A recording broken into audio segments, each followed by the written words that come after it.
Nini kifanyike? Namalizia mada yangu, solution. Mitaala ya shule zetu kuanzia chini imtayarishe mtoto kukabiliana na hii hali. Hatuwezi kuipinga, ipo, itaendelea kuwepo, lakini imtayarishe awe na zile skills za kudili na masuala ya social media na digital screens, ajue atazifanyia nini. Wazazi wapewe mafunzo ya jinsi gani ya kumwangalia. Wazazi wengi hawajui, wallahi hawafahamu kabisa. Wenyewe wanajua ni simu ya mkononi, mtoto wake ameomba, anataka kusolve problem zake, anamnunulia, anampa na data, lakini kama ni mzazi ambaye ana zile skills ndogo ndogo, anaingia mule ndani, anamwekea mafilters mengi yanazuia kuona uchafu. Kwa hiyo lazima mzazi wapewe seminars, mafunzo ya aina hii ya kuingia katika simu ya mtoto wako ukaizuia asiende katika maeneo ya hatarishi. Na zipo hizo parental locks zipo, lakini wazazi wengi hawajui hicho. Watoto chini ya miaka 16 wasipewe smartphones. Hii pitishwe kabisa kama ni sheria. Mzazi uchukuliwe hatua unapopa mtoto wako chini ya miaka 16 simu, maana unamdestroy, humuendelezi. Sasa ikipita kama ni sheria, ina maana itakuwa ni mwongozo. Lakini mzazi kujua apps wanazotumia watoto na kuzidhibiti.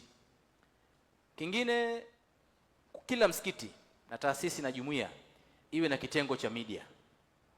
Kwa ajili ya nini? Kuzalisha clip za hutuba ndogo ndogo, dakika 2, dakika 3. Kwa sababu social media leo imejaa upuuzi, kwa sababu watu wa maana hawachangii kwenye social media. Wengine wanasema haramu, wengine wanasema hii ni bid'a, wengine hawashiriki kabisa.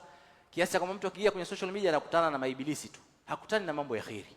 Lakini kama kila msikiti leo, katika misikiti mikubwa, ungekuwa na kitengo cha media, kina rekodi hutuba, halafu inaikata ile hutuba, hakuna mtu yuko tayari kusikiza dakika 15, hana muda huo. Inakata zile point muhimu dakika 3 au 2 tu, halafu inakirusha kwenye social media.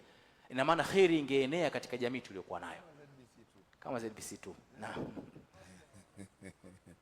Kwa hiyo misikiti ikifanya hivyo, tutakuwa tunapambana na shari kwa kueneza kheri, na huyu kijana akiangalia na akilike zitamwijia kheri nyingi za dakika 3 ambazo zinatoka misikitini. Lakini sasa hivi ukiangalia hakuna kheri kama hizo. Lakini vile vile mashekhe wapewe ABC za social media. Usianze kuzungumza kwenye social media mukaddima tu peke yake dakika 3. Dakika 3 huu ni mukaddima tu. Na nataka kusikiliza shekhe. Zama hizi za majenzi hao. Ukianza tu shepeleka mbele. Wewe ingia kwenye maudhui shekhe, hakuna dhambi. Hata bismillah usiseme, ingia tu moja kwa moja. Ndugu zangu kuna 1 2 3, iko hivi. Pointi muhimu zinatoka. Unawahi. Sivyo watakukimbia shekhe. Lazima tuende na zama tulizonazo. Sasa wewe shekhe unakaa mukaddima mrefu, bado hujaingia kwenye mada. Umeona hiyo? Upige Kiarabu alafu utafsiri kile Kiarabu Kiswahili baada yake. Nani anahitaji hivyo vitu shekhe? Hivyo ni mambo ya kwenye darasa, lakini sio katika social media. Social media ina lugha yake. Lazima mic iwe nzuri, lazima light iwe nzuri, shekhe aonekane ameng'aa pale. Sio social media kiza, huonekani, hakuna atakayekuangalia shekhe. Ndio maana unapata like moja tu. Video ina mwaka mzima ina like moja. Naam. Hii unachokipresent ni kitu cha dini, maneno ya Mwenyezi Mungu na Mtume sallallahu alaihi wasallam. Lazima ukifunge katika package nzuri, ili mtu wa mwisho akipate akinunue katika package nzuri. Wewe unakifunga tu kwenye matambara shekhe, nani atakayechukua hicho kitu? Sasa mashekhe tubadilike, maana yake tukubali kupewa seminar ndogo tu za jinsi gani ya kutokezea katika social media. Ufanye nini? Vaa vizuri, andaa maudhui yake nzuri, usiwe na mukaddima mrefu, lugha yako isiwe na maneno magumu ya Kiarabu, ya Kiswahili, misamiati mizito, vijana hawaelewi vitu kama hivyo. Ingia straight katika point, zungumza unachokitaka kwa dakika chache, hata usiombe dua, maliza ondoka. Usitie vitu ismu tafdhil. Naam.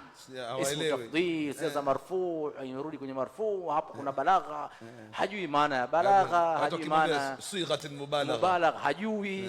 Anasikiza, anaona Samia nitasikizaje, lakini akienda upande wa pili watu wamejiandaa.